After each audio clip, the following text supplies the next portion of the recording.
Our protagonist was born as an illegitimate child of one of the most powerful martial arts families. From a young age, his only goal was to earn his family's recognition. But his dream shattered when he was diagnosed with an illness that stopped him from practicing martial arts or training in magic. Cast out and abandoned, he was ultimately betrayed and killed by his own relatives. Yet fate gave him a second chance, returning to the moment of his birth with newfound abilities and a fierce determination to set everything right. Our story begins in the unexplored northern region of Korea, where a group of mercenaries is accompanied by several masked individuals on a mission to that area. A boy brown-hair mercenary watches the masked individuals with a worried gaze, and one of his companions, gray-haired man, notices that brown-haired boy looks disturbed. Gray-haired man asks if this is his first exploration mission. Brown-haired boy replies that he has ventured into gates and dungeons before, but this is his first time entering an unexplored region, which makes him somewhat nervous. Gray-haired man laughs, telling him that he'd better keep his composure, as no one has set foot in these areas for hundreds of years, meaning they are likely teeming with monsters, and they might even encounter some ancient beasts.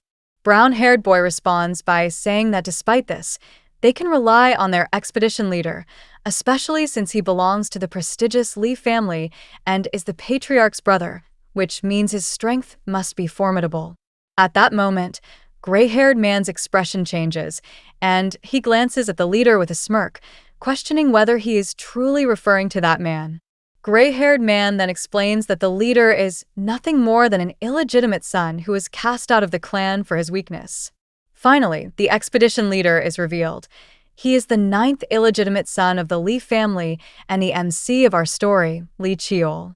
The gray-haired man continues, saying that Cheol not only lacks talent but also seems lazy, as Cheol remains merely a 7th-rank martial artist despite his age. Just then, one of the masked individuals approaches Cheol and informs him that it is time to move.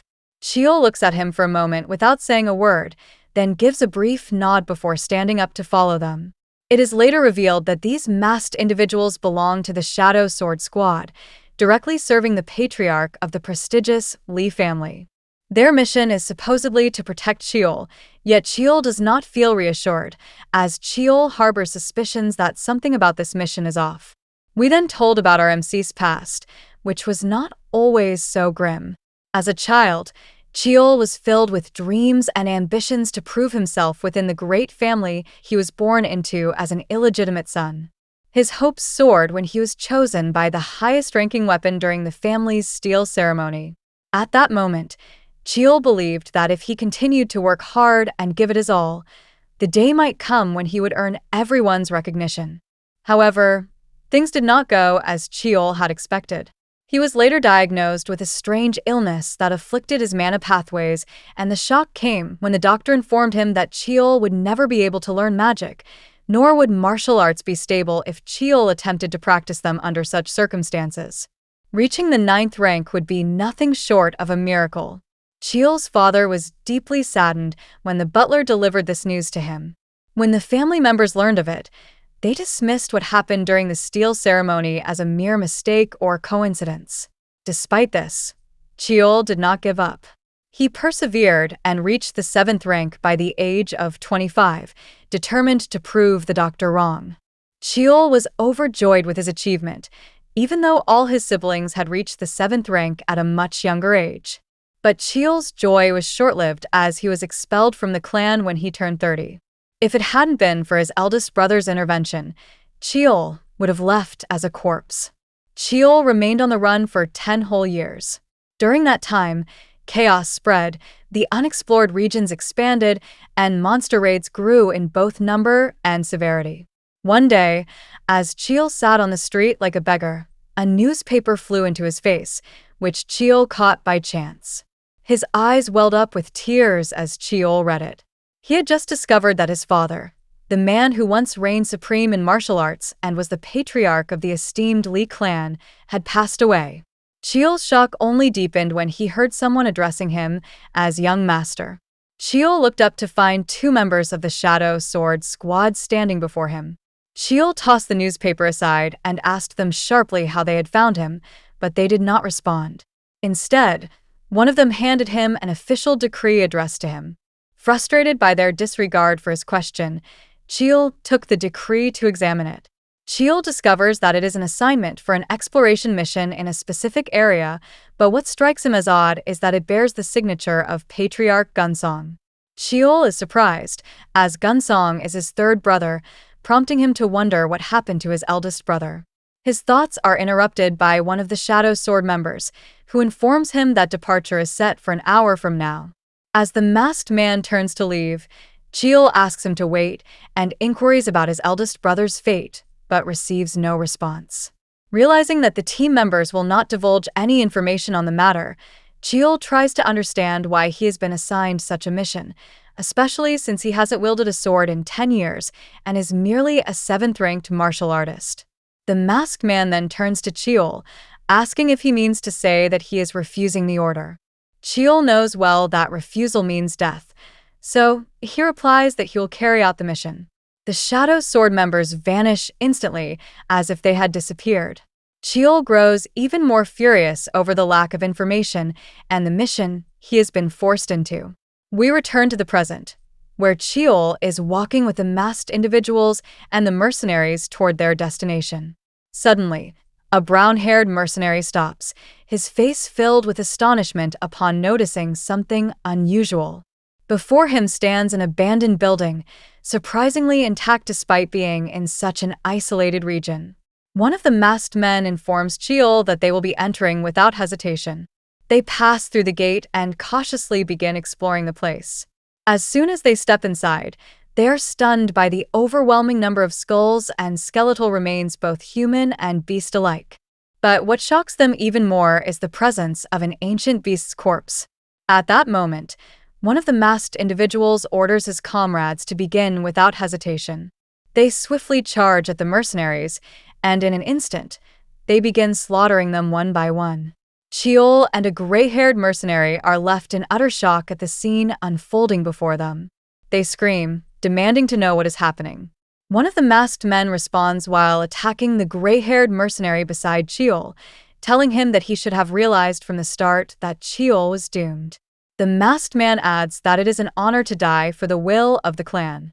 But before the masked man can deliver the fatal blow to the gray-haired mercenary, a sword suddenly pierces his abdomen. It is quickly revealed that Chil was the one who struck the masked man, demanding to know who is behind all this. However, to Chil's astonishment, the masked man remains standing despite the wound. The masked man grabs the sword lodged in his body and informs Chil that they were ordered to bring him to this place, then kill him swiftly, without leaving a trace. Before Chil can react, the masked man shatters the sword with his bare hand, warning Chil not to resist unless he wishes to suffer before dying. Chil's shock intensifies as he watches the masked man's wound heal within mere seconds. At that moment, a black-haired mercenary attempts to attack the masked man from behind. However, the masked man turns in the blink of an eye and slices the black-haired mercenary in half with a single strike. Chil falls to the ground, barely dodging the same fate. The masked man sneers at Chil, calling him pathetic for thinking that Chil would be stronger than this. The masked man then dashes forward at incredible speed and delivers a powerful kick, sending Chil flying across the room until Chil crashes into the corpse of the ancient beast lying there. The impact leaves Chil in unbearable pain, causing him to cough up blood.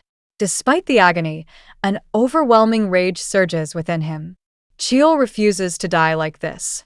He desperately searches for a way to survive and realizes he needs a weapon. Scanning his surroundings, Chil spots an old sword embedded in the corpse of a massive beast nearby.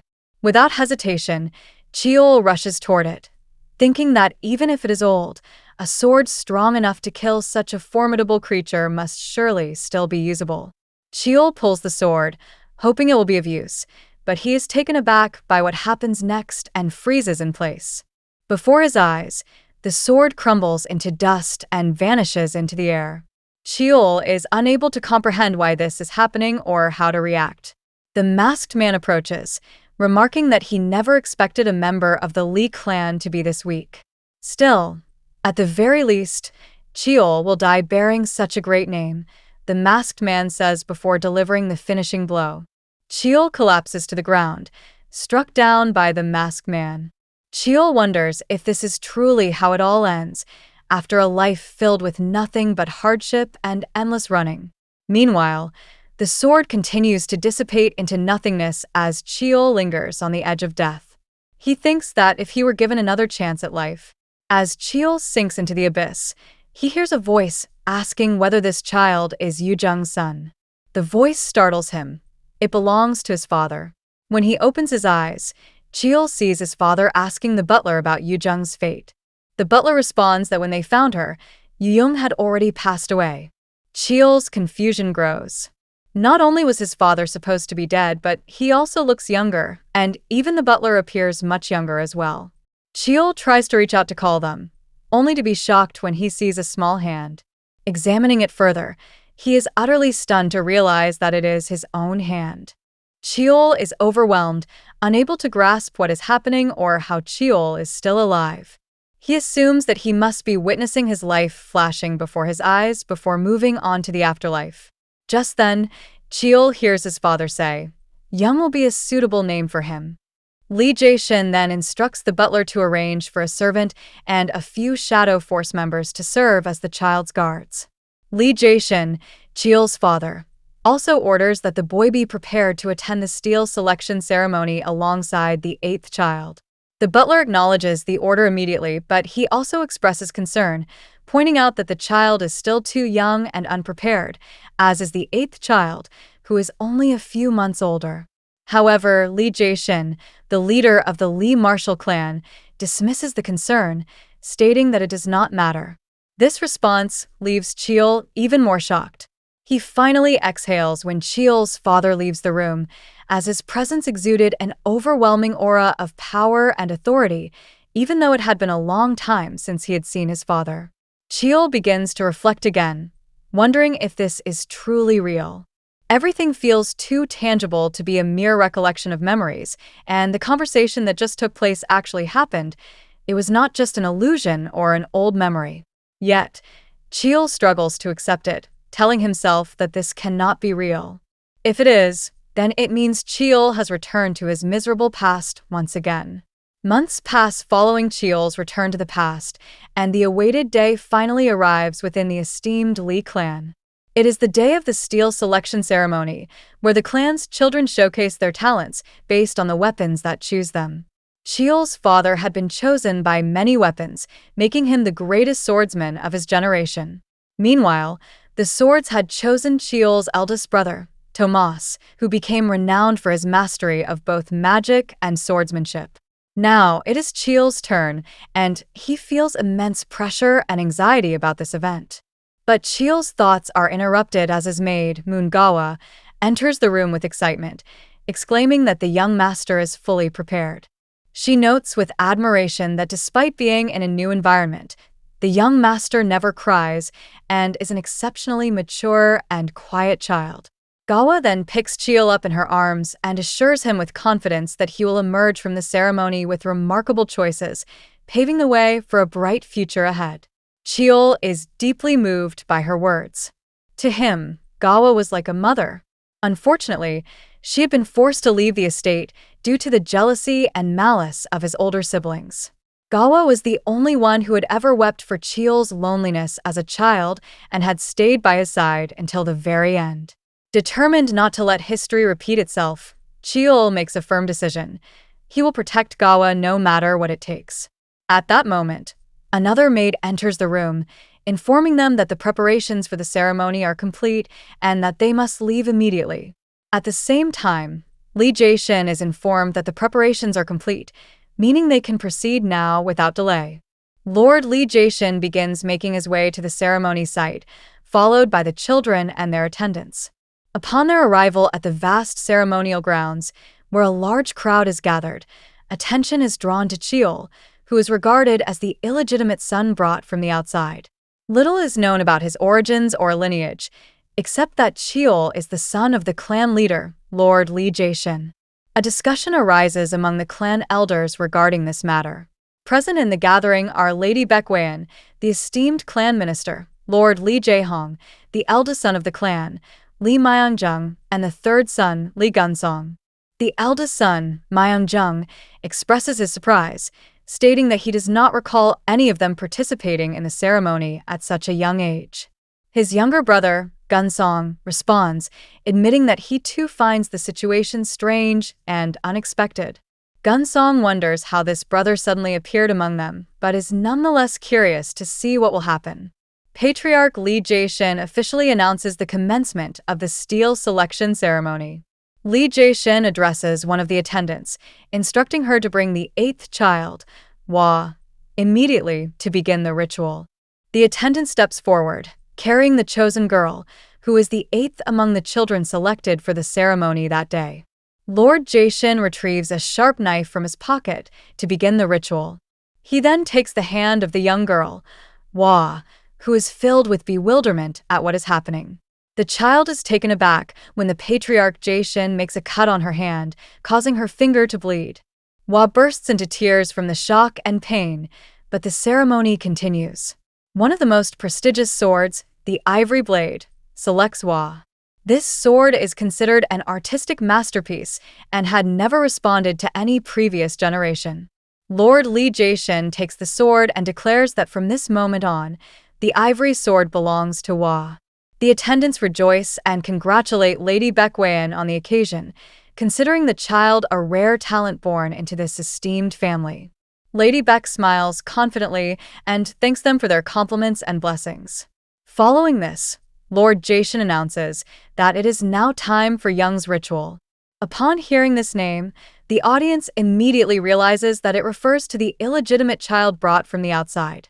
They question how this child is being allowed to participate in such a sacred ceremony. However, the patriarch Jae-shin ignores the murmurs and proceeds with the ritual, cutting Cheol's finger. The child does not shed any tears, though he feels a slight pain, prompting the patriarch Jae-shin to pat Cheol's head in praise of his bravery. Cheol recalls that in his previous life, he had been chosen by the clear Echo Sword, one of the heavenly ranked blades. However, he understands that he cannot rely on his past choices in this life. Meanwhile, Lord Jae-hong observes the situation, listening to the murmurs of those opposing the participation of Jae-shin's illegitimate child in the ceremony. Lady Baek's expression also suggests she is not in a good mood. Yet, when Jae-hong considers the matter himself, he finds that having an illegitimate son of his brother is not surprising. However, Jae-hong also realizes that if the situation remains unchanged, the boy will face a difficult life. Surviving here as an illegitimate son would be nearly impossible. For instance, the strict elder of the clan, Lee Cheol-jung, makes his presence known, showing clear interest in the illegitimate child. Jae-hong treats him respectfully, despite feeling uneasy and finding it difficult to read the elder's expression. The elderly Cheol-jung asks Jae-hong whether this is the child that the patriarch, Jae-shin, brought to the estate. Jae-hong confirms, stating that this is indeed the child whom the Shadow Force discovered and retrieved. Elder Cheol-jung expresses his surprise at the patriarch's Jae-shin's decision, questioning why he would bring in an illegitimate child of unknown origins and allow him to participate in the steel selection ceremony in such a manner. However, in the end, Cheol-jung concedes that if the patriarch Jae-shin has tested the child himself, then he must know that this ceremony is meaningless for an illegitimate child. Minister Jae-hong grows angry at the elder's remark and sharply demands to know what he means by such words. Cheol-jung apologizes and responds, explaining that his own story is not much different. He too was once an illegitimate child who failed miserably in being chosen by any weapon. It is a well-known tale. An illegitimate child will always remain just that, and Cheol-jung must know his place. Minister Jae-hong grows enraged, unable to tolerate Elder Cheol-jung's insinuations any longer, and bursts out in fury, declaring that Jae-hong will not continue listening to such talk. However, his outburst is suddenly interrupted by a blinding light radiating from the ceremonial grounds, leaving everyone in shock at its intensity. Elder Cheol-jung, however, is the most stunned among them, unable to believe what is happening or what it means. While Minister Jae-hong is no less astonished, his reaction is different. Jae-hong's face fills with pride and joy, remarking in disbelief that even though Jae-hong is witnessing it with his own eyes, he still cannot fully accept it. The light emanating from the ceremonial site and the weapons is more dazzling than ever before. Among them, the Blood Spirit Spear, Iron Epic Blade, shines brilliantly, alongside the legendary sword, Heavenly Maho, and the Great Celestial Dragon Crossbow. Even weapons that already have chosen wielders respond strongly to the presence of the illegitimate son, Young. It is an unbelievable sight. Even the elder members of the clan find their own weapons reacting to Young. The eldest brother, Jae-hong, questions whether anyone can believe what they are witnessing, admitting that their younger brother appears to possess unimaginable talent. Jae-hong then affirms that it certainly seems that way, as the crowd is engulfed in astonishment. Murmurs spread. How could an illegitimate child possibly achieve this? But the patriarch, Jae-shin, silences everyone with his firm voice, stating that the clan's laws are clear. Every weapon that chooses the young master must belong to him. However, the matter was not so simple. Jae-shin then declares that he will accept suggestions that might help resolve this issue. Minister Jae-hong raises his hand, announcing that he has an idea, prompting Patriarch Lee Jae-shin to ask him to present it. The minister proposes that granting the child all these weapons would contradict the true purpose of the steel selection ceremony, as the ritual must continue for generations to come. Therefore, the child should be allowed to choose only one weapon from among them. The Patriarch Jae-shin agrees, remarking that it is not a bad idea and deciding to implement it. As a result, the weapons are presented before Young, and he is placed at the center to choose the one he desires.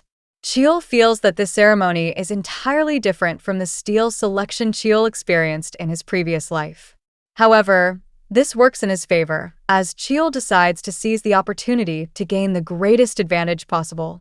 Cheol begins walking among the weapons, examining the swords, such as the dragon-slaying butterfly of Slain, the sacred spears crafted from the bones of the holy white whale, and the magical staves like Valheim, forged from the world tree, where the spirits slumber.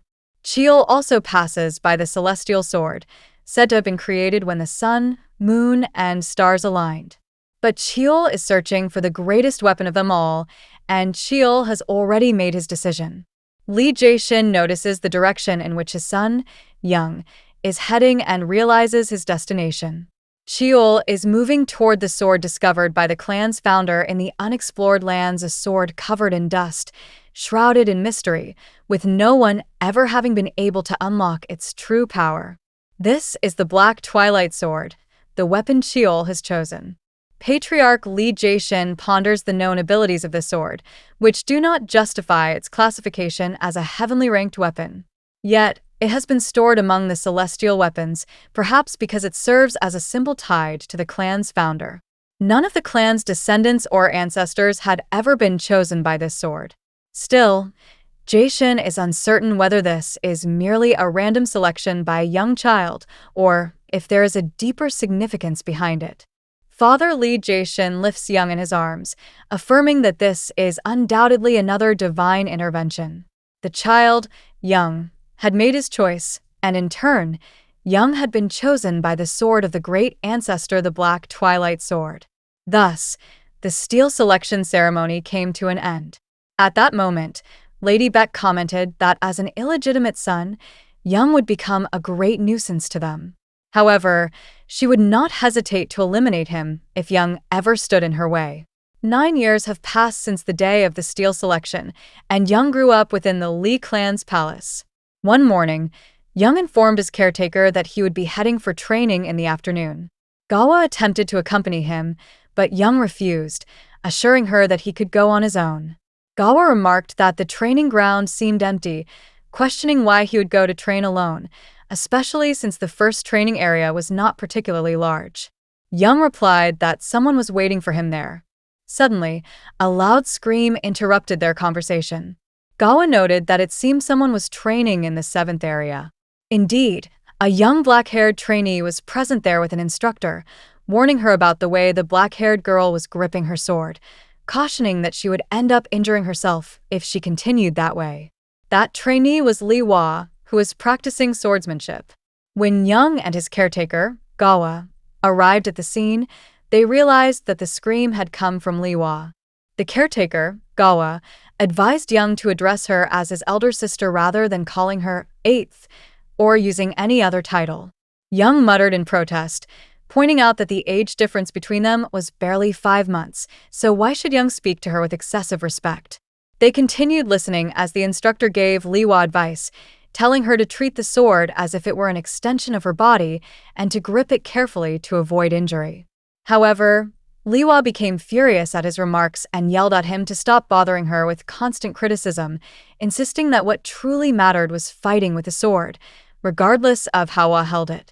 The instructor attempted to calm Wa down, urging her to take her time and try again, reassuring Wa that he had confidence in her success this time. At that moment, Young asked his caretaker, Gawa, about the identity of the instructor who was making such an effort to train Wa. Gawa responded that he was Li Hyun from the Ebony Division.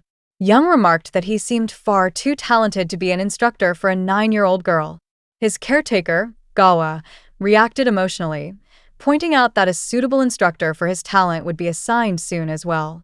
Then, Gawa suddenly burst into tears, apologizing for her inability to care for Young properly due to her own shortcomings, especially since Lady Wa had grown up in an environment that provided proper nutrition.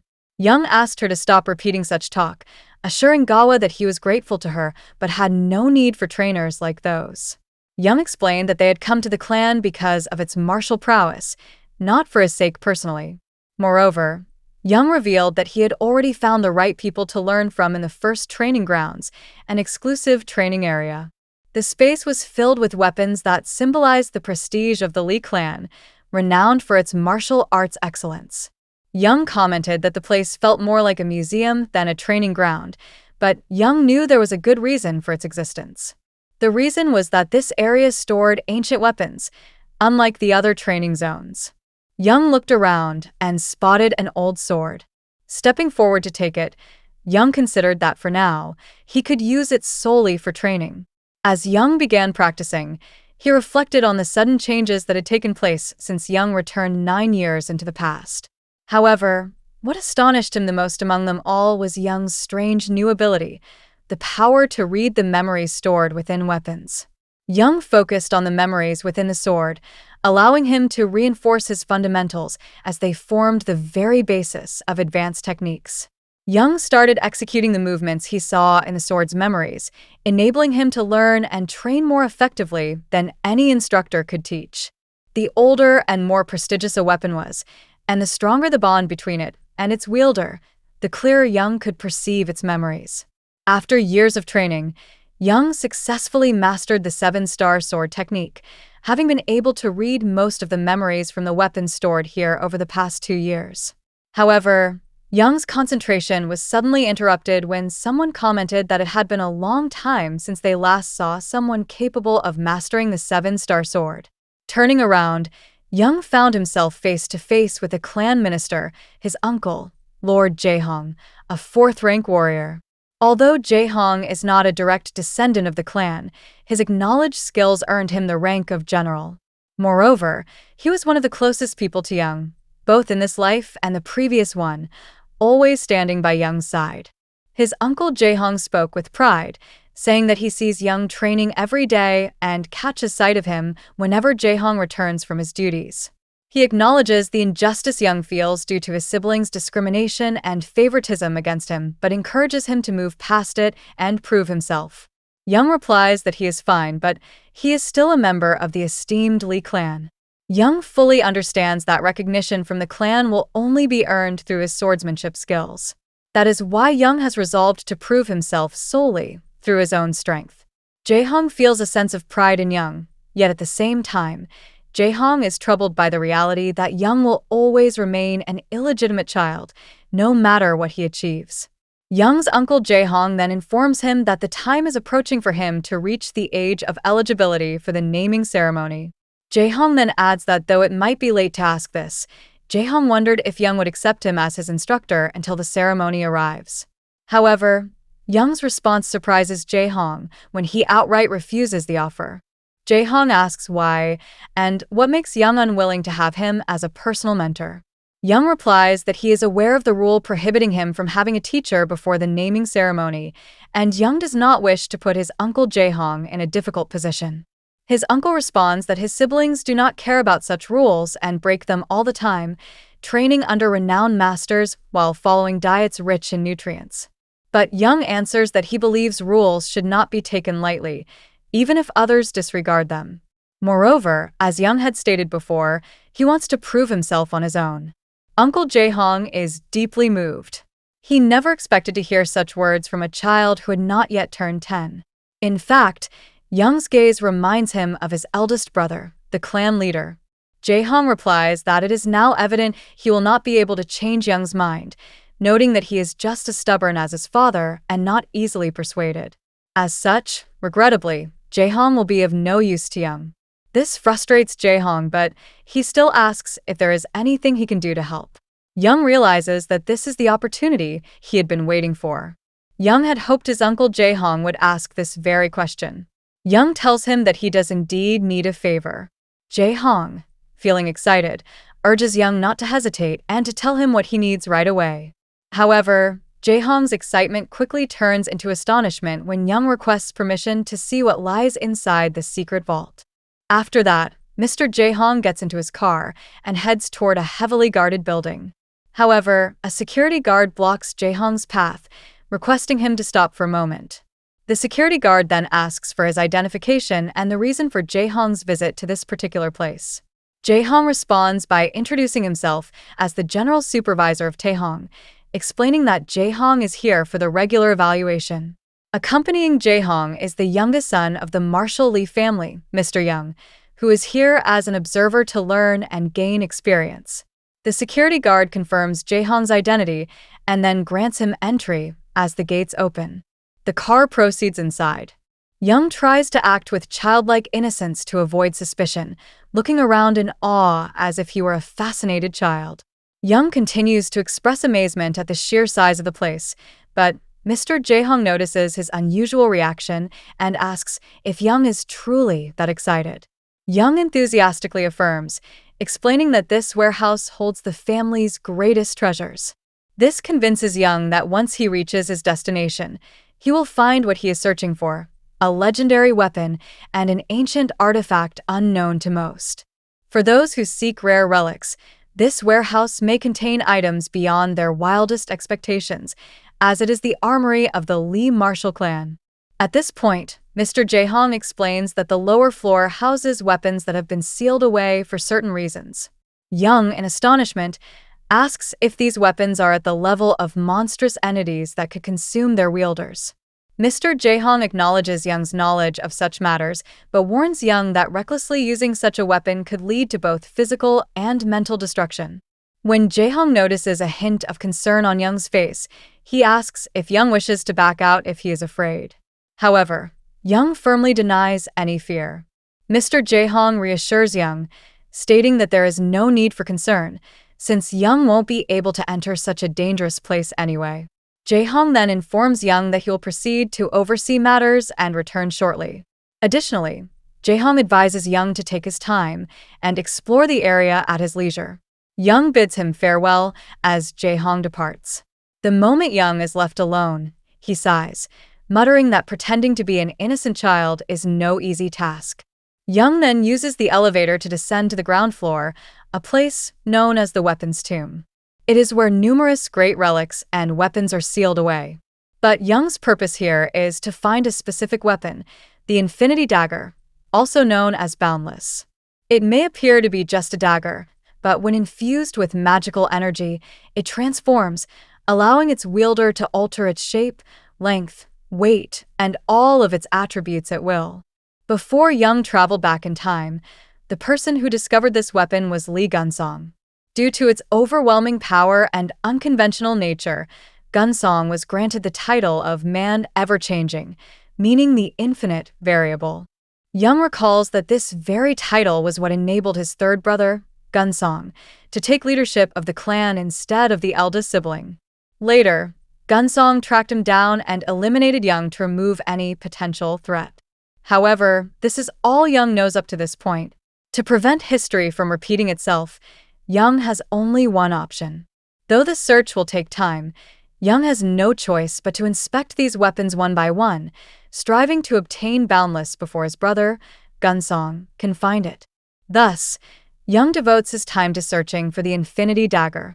However, an hour has passed since Young arrived, and he has examined nearly every dagger-like weapon. Yet, Young has found nothing that resembles Boundless. Despite this, Young remains certain that the weapon is here. Therefore, he must search more thoroughly, without any carelessness. As Young continues exploring the area, he accidentally bumps into a table, causing a rusty weapon to fall from it. This surprises Young, as the weapon is heavily encrusted with rust, making Young wonder how it could have reached such an extreme state of decay. As Young approaches the weapon, an immense surge of energy bursts from it, startling and alarming him, as Young has no idea what is happening. All of a sudden, without any warning or explanation, Young finds himself in an unfamiliar place, a scene of devastation, corpses, and chaos. Young quickly realizes that this must be the memory embedded within the rusted dagger. Yet, something about these memories feels vastly different from any other weapon Young has encountered. A strange sensation washes over Young, as though he had been in this very place before. Suddenly, an overwhelming presence fills the air, pressing down on everything around it with immense force. Young then discovers that this presence belongs to a being that emerged from a blue rift long ago, a primordial monster that had devoured countless civilizations, known as the Apocalypse Beast. A wave of fear engulfs him as Young realizes he is facing imminent doom. Even if this is just a memory, there is no possible way Young could defeat such a being. The only logical option is to flee. But just as Young considers running, an ancient warrior resembling a samurai appears behind him with breathtaking speed. The warrior charges toward the beast, while Young watches in complete shock. Young follows the warrior's movements as the warrior strikes the monstrous being down in a single slash. At that moment, Young realizes that the man before him is a demon-slaying warrior. However, Young remains unable to comprehend how this warrior managed to annihilate such a colossal entity with just one attack. Young's curiosity about the fighter's identity deepens until Young is utterly stunned, realizing that the warrior has noticed his presence and is now questioning who he is. This should not be possible. The warrior then demands to know why Young is in this place, and it does not stop there. Without hesitation, the warrior launches an attack, declaring that he will send Young out of this world in the most merciful and painless way possible. As Young lets out a cry in response to the assault, Young suddenly finds himself back in reality. The rusted dagger falls from Young's grasp as he remains frozen in fear and awe at what he just witnessed. His body begins trembling uncontrollably. It is the first time Young has ever experienced anything like this. The sensation from witnessing the weapon's memories felt more real than mere illusion, as if Young had actually been there at that moment. Young notices something strange about the rusted dagger. He picks it up again, becoming absolutely certain that this is the weapon Young came for. He deliberately pricks his hand with the blade, letting it draw blood, sealing Young's decision to claim it as his own. The dagger flares with intense light, its energy bursting forth before gradually settling down, a sign that it has acknowledged Young as its new master. Excited, Young begins testing the weapon, striking with it multiple times, even attempting to replicate the movements of skilled sword masters. Though Young's heart races with exhilaration at wielding such a powerful weapon, he grows more confident with each motion. By the time he finishes experimenting, he has no doubt the weapon in his possession is boundless. This realization fills him with immense pride and satisfaction. A week after obtaining Boundless, Young continues his relentless training in mastering its use, disguising it as a ring on his finger to ensure no one discovers its existence. However, Young's mind remains fixated on recalling the stance and technique the warrior in the dagger memory used to slay the beast.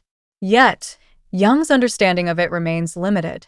Young knows only the name of the technique and its form, as if Young is still far from grasping its full potential. Despite this, beyond its sheer power, the warrior's movements exuded grace and precision. No matter how many times Young attempts to replicate them, he fails each time. Yet, he does not feel frustrated, for before Young turned back time, he was only half-talented. Young could not even master the basic technique of his clan. Though it is just one technique, it is the first time Young has ever encountered an advanced combat style. That is why Young must understand how the man executed those flawless movements. After all, Young was the closest person to the warrior and the only one who could remember the warrior's exact way of fighting. Suddenly, an unexpected thought crosses Young's mind. He is not an adult like the warrior Young saw in boundless memories. Young is merely a child, not older than 9. It is unreasonable to expect himself to imitate the movements of a grown man, so naturally, Young cannot fully display his potential. Young decides to adjust the technique to suit his own body and strength, executing it smoothly and with controlled precision. Young closes his eyes, attempting to gather his energy and focus more on his own combat style. Young then begins wielding his sword in a manner that suits his body, utilizing fluidity and calm precision. With repeated attempts, Young finally succeeds in demonstrating his true strength, executing an impressive sword strike. A wave of exhilaration washes over him as Young realizes he is finally beginning to sense true power. Now all that remains is finding a solution to Young's struggle with using magical energy.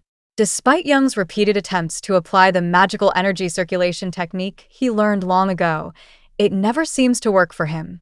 This means something crucial is still missing. This makes it incredibly difficult to perform techniques that rely on magical energy. But in any case, Young has no choice but to keep trying. Just as Young resumes his training, a black-haired girl suddenly appears behind Young, holding his sword and asking where Young learned that technique. Young turns to the black-haired girl, puzzled by her identity. Though Young immediately notices that her black hair and honeybee-colored eyes indicate that she belongs to the direct lineage of the Martial clan, the black-haired girl responds in surprise, wondering if Young truly does not recognize her or if Young is merely pretending. However, the black-haired girl soon laughs it off, joking that it is entirely possible Young has never seen her before, especially since the black-haired girl rarely shows her face. The black-haired girl then steps closer and asks for his name. Young replies by introducing himself. The black-haired girl chuckles, commenting that Young's name is quite unique before introducing herself as Lee Jaeanga. At that moment, Young realizes that she is his youngest aunt, Lee Jaeanga, something Young's uncle Jae-hong had once mentioned to him before Young turned back time. Aunt Jaeanga approaches Young again, repeating her question about where or from whom Young learned that technique. Young, in turn, asks why Jaeanga is so interested in knowing. Jaeanga explains that what Young just performed is an ancient martial art combat style Jaeanga is particularly fond of.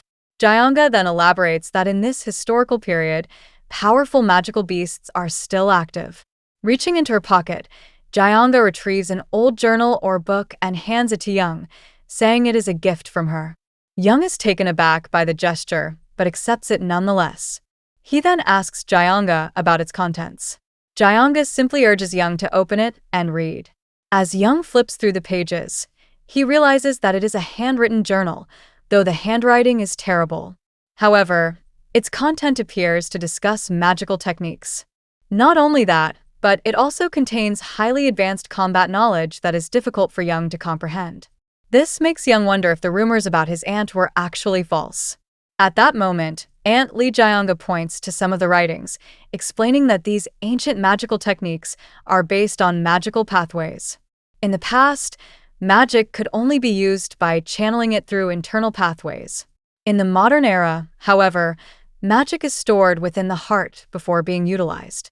Jaeanga then asks if Young believes it is wise to dismiss ancient magic as useless, pointing out that it is entirely possible that past magical techniques were far more advanced than those of the present. For this reason, Jaeanga has been researching amplification and transformation techniques. However, Jaeanga still lacks sufficient records.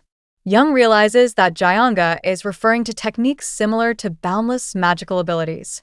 So, Young asks Jaeanga to wait for a moment.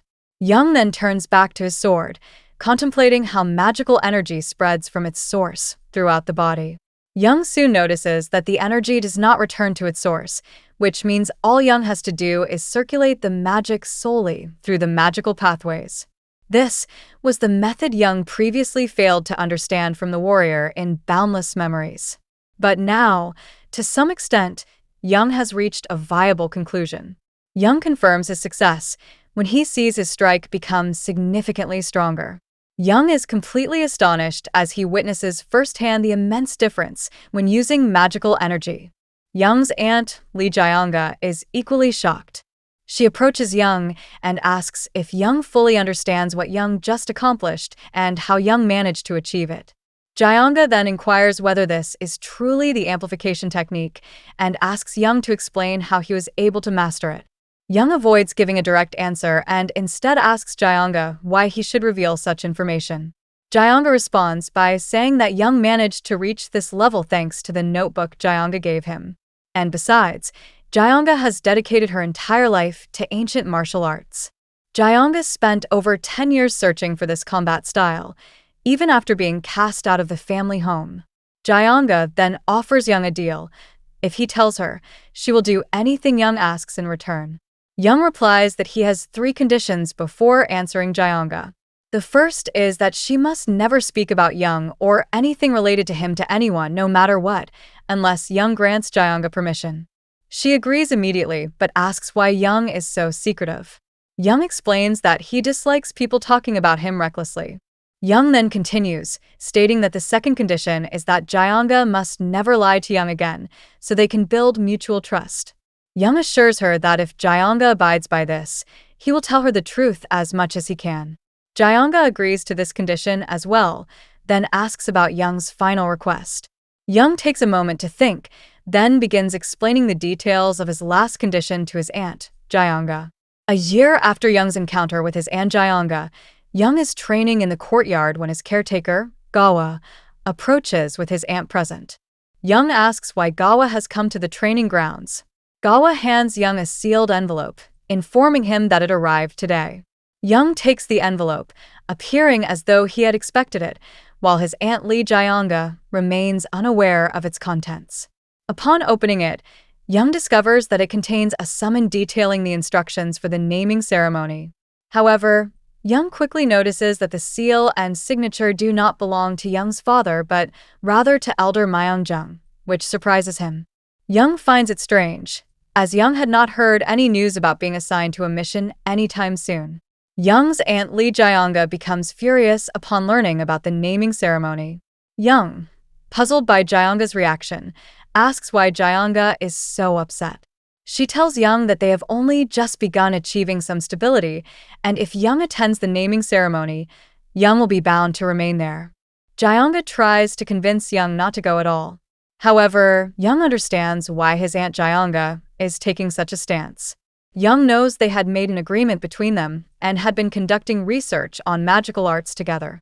They had been studying the differences between ancient magic, which relies on the magical core, and modern magic, which depends on magical pathways, working on developing a new form of magic that integrates both.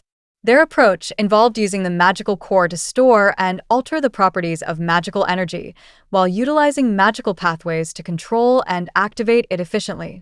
Thanks to this, Young had gained magical abilities that surpassed those of his peers.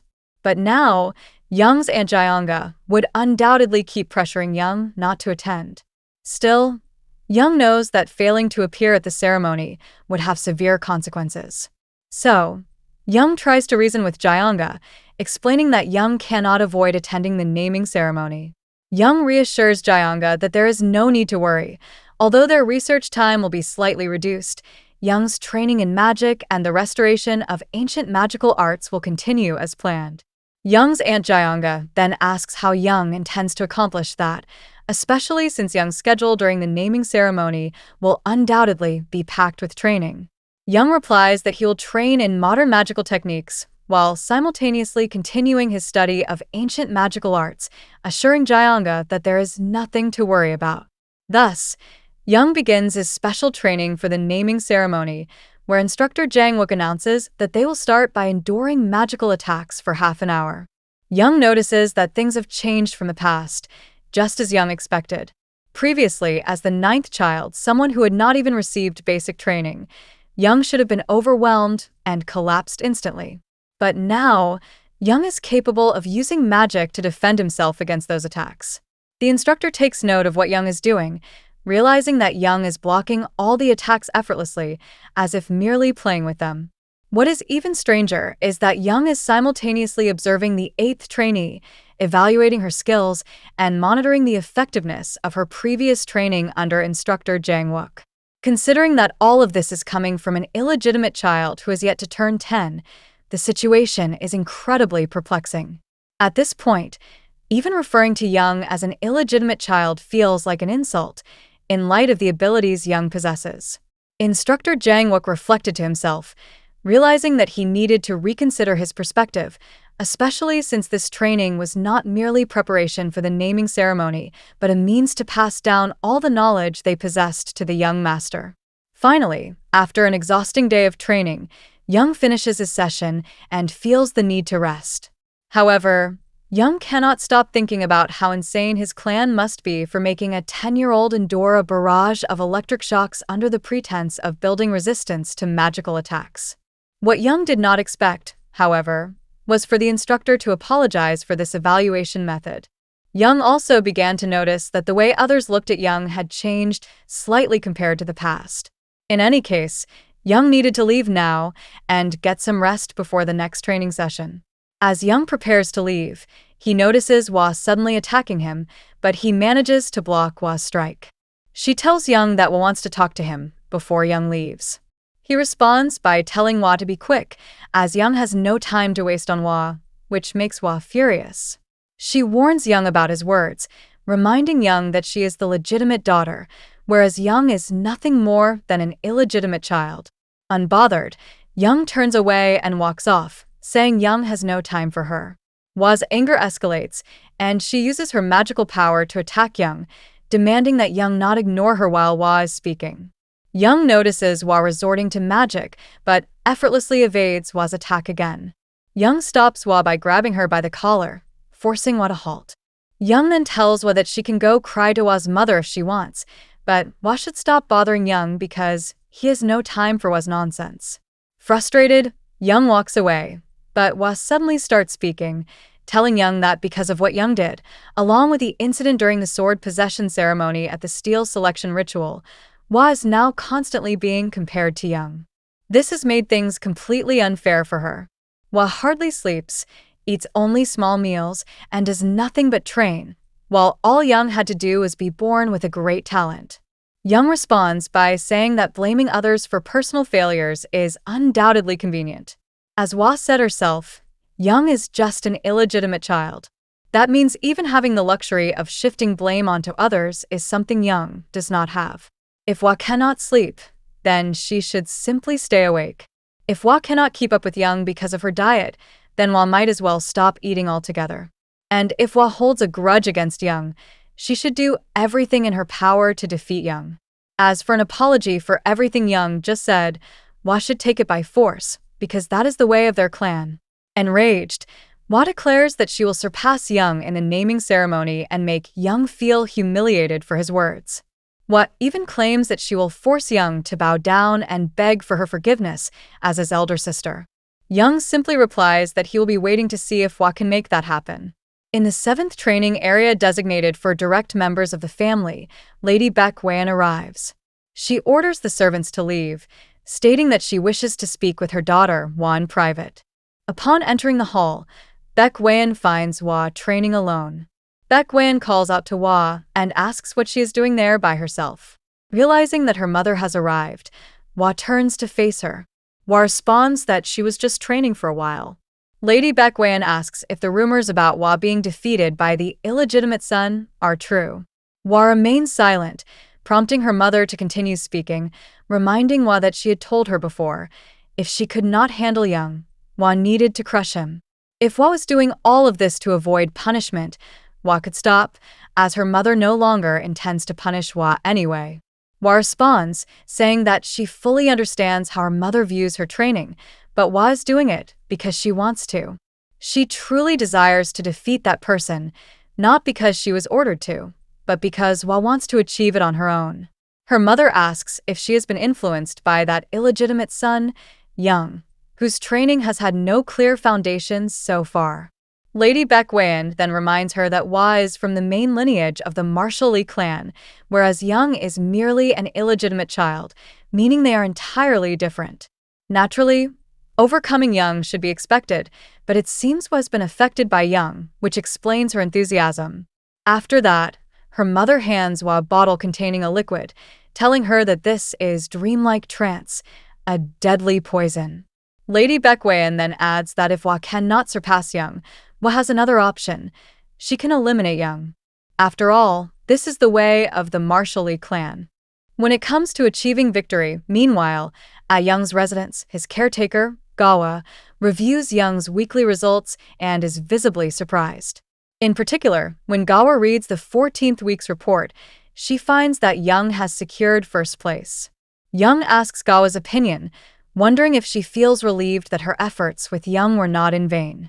Gawa embraces Young and tells him that she did nothing at all. It was Young's hard work that got him this far. Suddenly, Young's aunt, Lee Jae-anga, bursts into the room, radiating excitement as she urges Young to join her for training. Young replies that he has just returned from a training session, but Jae-anga smiles and tells Young that if he trains in magic with her, he will feel all his exhaustion fade away. Young responds by saying he has never heard of such a thing, but Jae-anga insists, confident that Young will feel better if he trains with her. Young agrees, mentioning that he actually wants to show her something. His aunt, Jae-anga, asks Young what it is, but then suddenly stops as if she has already guessed. She then asks Young if it has to do with the first star. Young chuckles and looks at Jae-anga, confirming her suspicion. After that, Young follows his aunt, Jae-anga, who begins explaining that the foundation of magical techniques consists of 3 stages. The first stage is body reinforcement, which enhances durability and strength. Next is the inner energy stage, which alters the nature of magical power. Finally, there is the external power stage, allowing the user to manifest supernatural abilities through magic.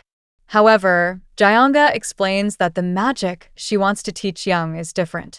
Even in the first stage, it allows for multiple forms and a variety of abilities. That is why Jae-anga's magic is divided into stages of stars.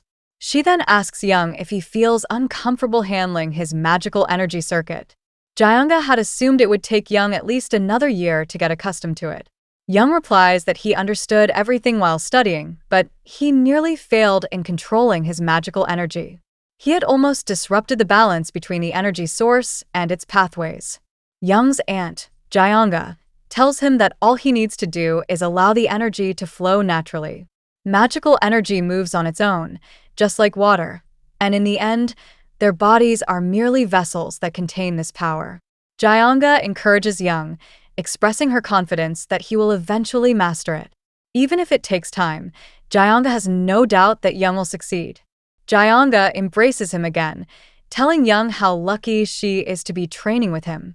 Young tries to free himself, saying Jae-anga is practically crushing his neck with her strength. Jae-anga finally lets Young go, but he gasps for air. She then tells Young that they must begin training now so that he can reach the second star in magical energy control.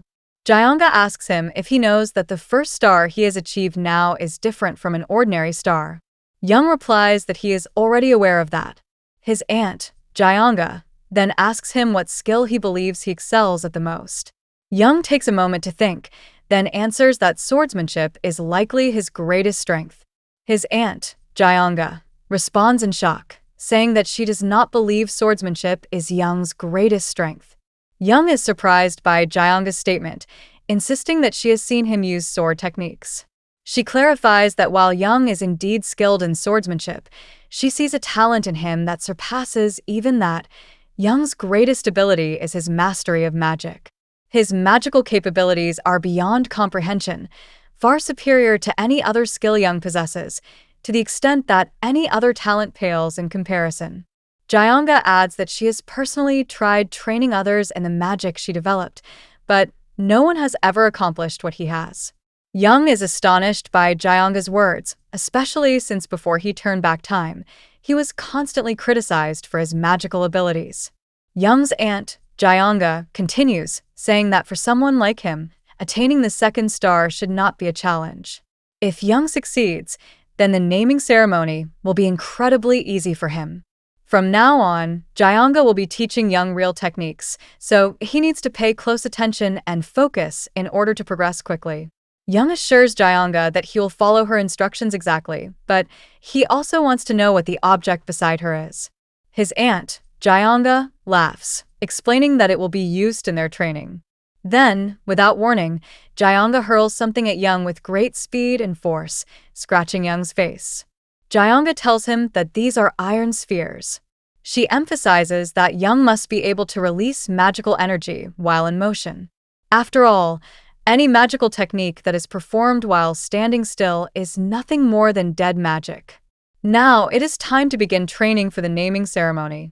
Young forces a smile, fully aware of the grueling training that awaits him. During the next training session for the naming ceremony, the leader of the Blood Tiger Corps, Lee Jungkwan, introduces himself, announcing that he will now be training the children of the martial Lee clan. Jungkwan then instructs Young and Hwa to choose the weapon they wish to use and bring it within 1 minute. Young and Hwa move to comply, but Young notices that Hwa keeps glancing at him. Young asks if she has a problem with him. Hwa hesitates, then denies it, insisting that she wants nothing from Young. Hwa then asks if he also uses a sword. Young, walking ahead, replies that he does not. Hwa responds by saying that based on her previous observations, she is certain that Young has skill in swordsmanship. Afterward, Young and Hwa return to instructor Jungkwan, who questions Young about what he is doing. Young explains that he was gathering weapons. Instructor Jungkwan remarks that he only asked them to bring the weapons they would be using. Young replies that these are, in fact, the weapons he will be using. Instructor Jungkwan eyes him with suspicion, commenting that he had thought Young was a smart student, but now he sees that Young is completely foolish. Jungkwan then instructs Young to remember his words carefully, stating that he will teach them vision but will not impart any specific techniques or stances. Jungkwan explains that the martial clan has many secrets, known as the Enlightenment, hidden techniques. To master these techniques, they must first awaken the sixth sense that lies dormant in their blood. From now on, Jungkwan's role will be to help them awaken their senses, so they should not make his job any harder than it already is. Young and Hwa stand tensely, unsure of what instructor Jungkwan is about to do. But suddenly, Jungkwan attacks them, warning that they must not lose consciousness from the very beginning and stressing that they must focus immediately. Jungkwan then delivers a powerful strike at Young, sending him flying. But Young quickly attempts to defend himself and block the blow. The instructor observes Young's reaction and is impressed by his quick reflexes and ability to counter the attack despite the sudden assault. Young, meanwhile, is astonished that instructor Jungkwan resorted to such an extreme approach right from the start. Young braces himself for the instructor's next move, recalling that in his previous life, he never received proper training. But this time, things are entirely different, and Young must prove himself. Young charges forward, launching an attack on instructor Jungkwan.